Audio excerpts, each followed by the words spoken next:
Olá pessoal, sejam todos bem-vindos à nossa segunda aula de pesquisa operacional. Na aula anterior nós vimos a importância da pesquisa operacional e como ela é utilizada para lidar com problemas de como conduzir e coordenar certas operações em determinadas organizações.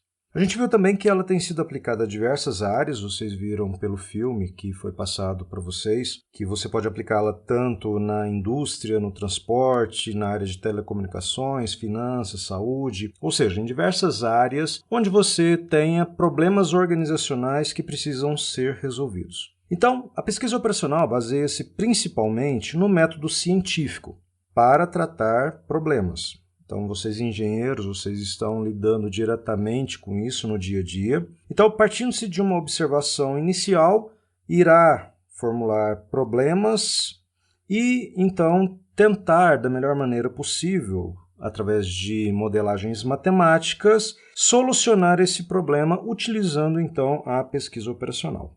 Então, a pesquisa operacional, no fundo, ela tenta procurar e obter a melhor solução, que é chamada de solução ótima. A gente vai falar bastante sobre isso, né, para um determinado problema. Esse ótimo, é importante ressaltar que ele é um ótimo do ponto de vista matemático.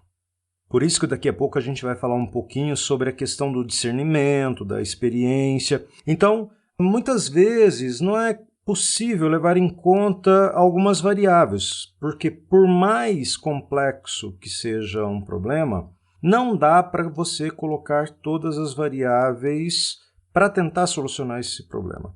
Principalmente aquelas variáveis que são de cunho comportamental. Então é importante ressaltar isso. A pesquisa operacional ela vai te ajudar? Vai.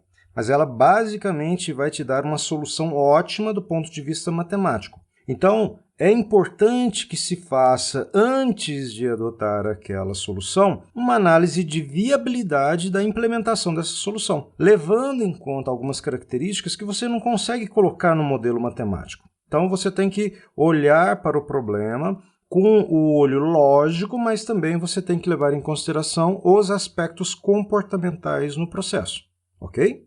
Então, quando você vai resolver um problema, não basta apenas conhecer o problema, é importante que você pense de maneira estruturada. Quer dizer, você precisa usar a lógica matemática, porém sabendo conduzir a exploração do problema em partes específicas. Você vai tratar dados quantificáveis, porém você precisa submeter esses dados a diversas validações antes de se chegar à solução final do problema. Então, aqui nesse caso, eu vou mostrar para vocês um passo a passo, que seria uma sequência lógica, uma estrutura de raciocínio que você pode aplicar quando você estiver utilizando a pesquisa operacional para a solução de problemas. Então, a primeira parte é a definição do problema. Depois que a gente faz a definição do problema, fica mais fácil para a gente construir, então, o nosso modelo matemático. Construindo o modelo matemático, nós vamos então buscar a solução do modelo. Antes disso, nós vamos buscar a validação desse modelo. Então, nós vamos validar o modelo antes de aplicar finalmente a implementação dos resultados. Então, nesse caso, a primeira etapa é justamente a definição do problema ou então da situação problema que nós estamos enfrentando. Então, é preciso reconhecer que existe um problema que está demandando uma solução. Muitas perguntas, então, devem ser respondidas. Por exemplo, qual é a parte da organização que está sendo afetada por esse problema?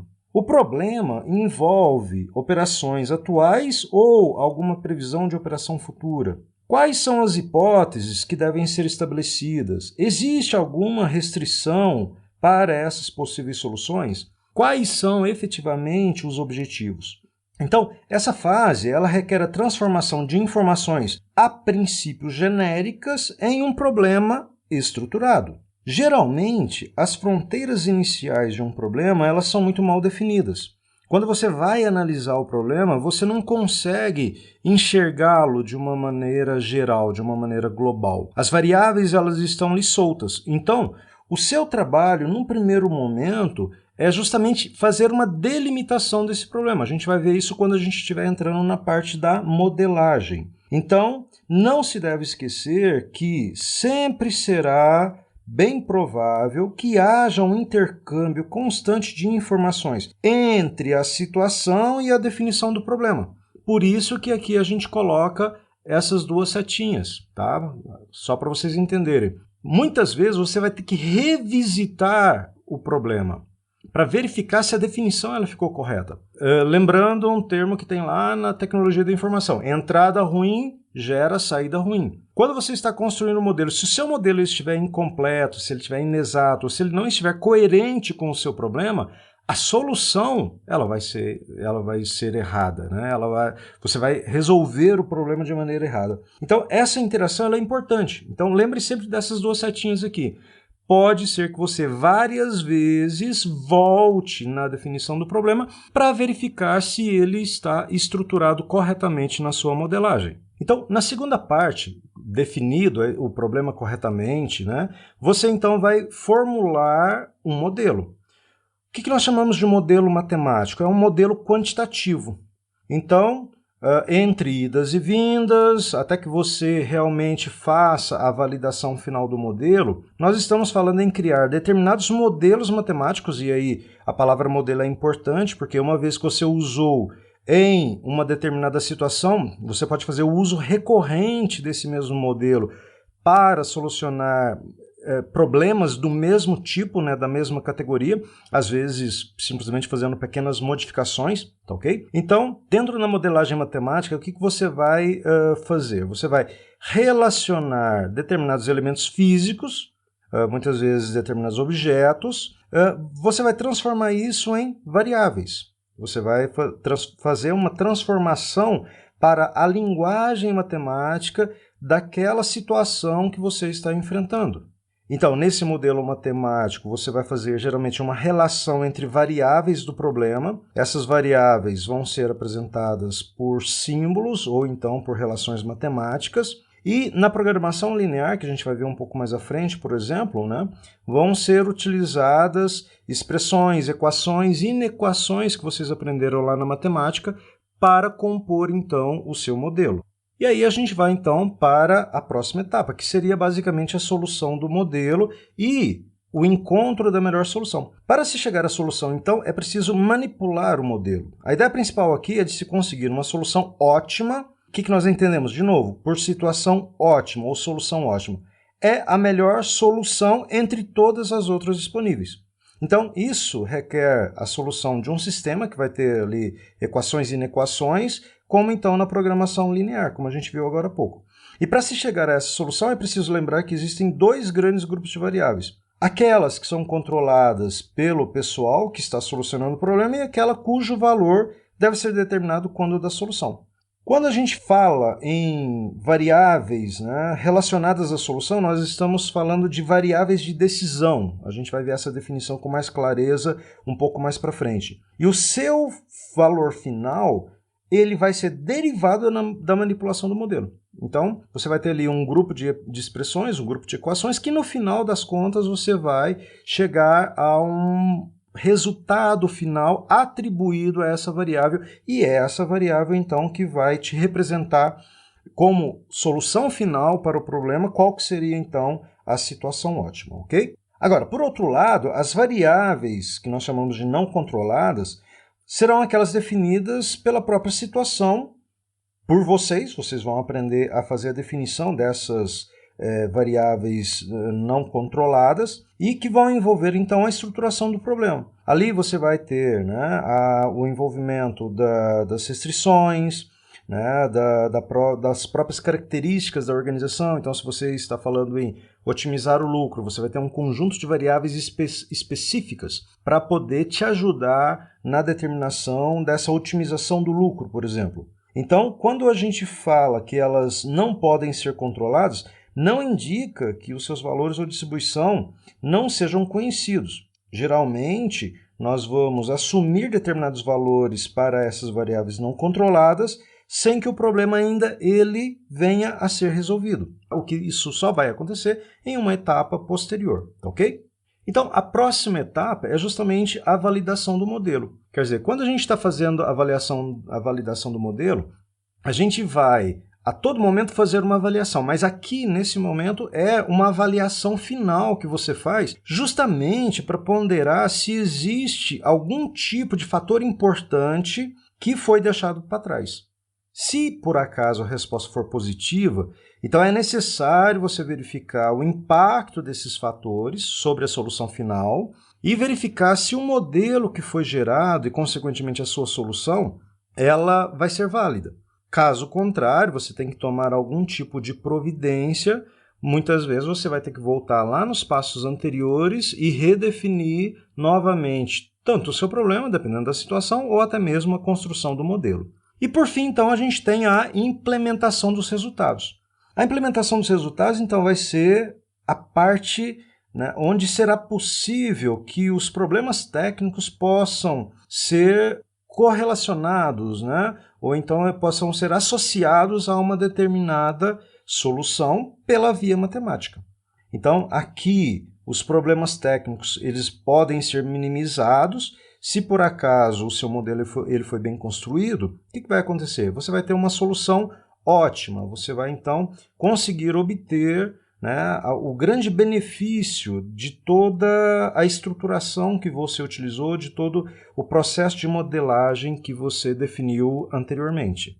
Basta então que você faça os ajustes necessários, quer dizer, que com base naquele resultado que você obteve, você faça então as mudanças necessárias dentro da sua organização.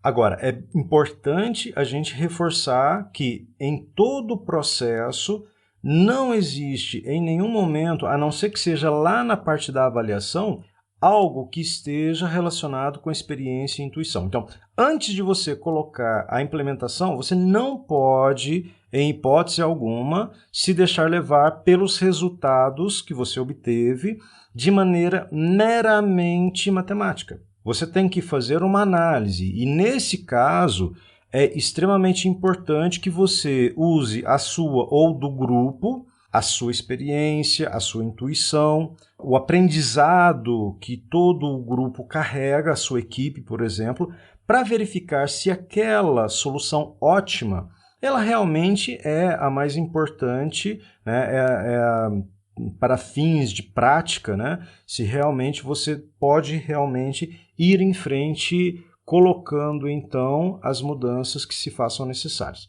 Às vezes, por melhor que seja a solução matemática, do ponto de vista prático, nem sempre a solução matemática então é a melhor alternativa, ok? Então, passando por cada uma dessas etapas, só para a gente fazer uma revisão, a primeira etapa basicamente é a etapa da definição do problema. Aqui você deve levar em consideração alguns aspectos, por exemplo, qual é a descrição exata dos objetivos, ou seja, o que você realmente pretende atingir. Você precisa identificar as alternativas de decisão existentes. Aqui entra a parte da definição das variáveis. E você precisa, então, trabalhar as restrições. Todo problema você vai encontrar limitações, você vai encontrar restrições e algumas exigências do sistema. Então, essas três etapas que estão associadas à definição do problema são extremamente importantes. Definir o objetivo, definir as variáveis e definir as restrições e os demais parâmetros que devem ser levados em consideração.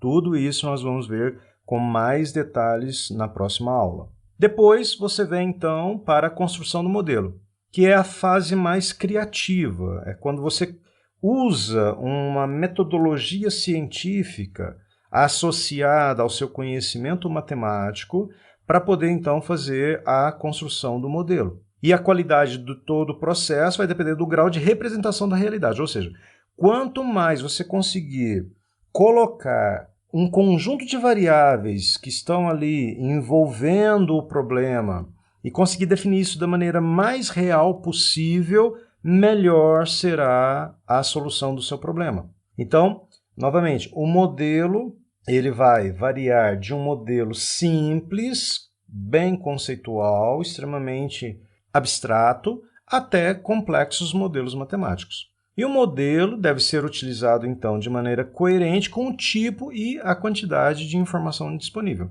Você constrói um modelo, porque você tanto pode utilizá-lo da maneira mais simples, um modelo matemático básico, você resolve ele na mão, mas você pode usar de ferramentas computacionais, como o próprio Excel, que é o mais simples e disponível para todos, para poder pegar essa modelagem, inseri-la em um software para que ele, a partir do momento que a modelagem está pronta, ele faça todo o trabalho árduo, que é o trabalho de cálculo. Ele vai fazer isso de maneira muito precisa e muito rápida. Para isso, é importante que se tenha um modelo o mais preciso possível. Tudo bem? E depois vem, então, a questão da solução do modelo. Você vai, então, pegar um determinado algoritmo, né, esse modelo matemático. Você vai, então, fazer com que alguma ferramenta calcule aquilo com a máxima exatidão possível no menor tempo de processamento. Tá? E você também vai tentar garantir a estabilidade das respostas a pequenas variações, que é o que a gente chama de análise de sensibilidade. Isso também nós vamos utilizar o solver e vocês vão ver como tirar um relatório de sensibilidade para uma determinada situação. A gente está falando aqui de Excel, mas você vai identificar um software, caso vocês tenham curiosidade e queiram se aprofundar sobre o tema, podem buscar aí uma série de outros programas que vocês têm disponível no mercado para poder fazer esse tipo de aplicação. E por fim, então, você vai fazer a validação do modelo, que é você verificar se aquela resposta ela é aceitável, né? Quer dizer, aquilo que você obteve, você vai, então, validar frente ao comportamento do sistema. E aí, para você fazer a validação do modelo, você pode fazer simulações com dados passados e verificar se o modelo está reproduzindo o comportamento que você pretende. Então, você pode fazer aí uma validação com base em dados passados, dados que você já conhece, e já que você conhece o problema, você conhece as variáveis que estavam envolvidas e você conhece a solução, dá para poder fazer uma verificação se aquela validação ela está correta, ou seja, se o seu sistema ele está se comportando da maneira esperada. Você pode também discutir junto a especialistas do processo a adequação ou não com base no conhecimento deles e também avaliar o comportamento do modelo em situações extremas. Tudo bem?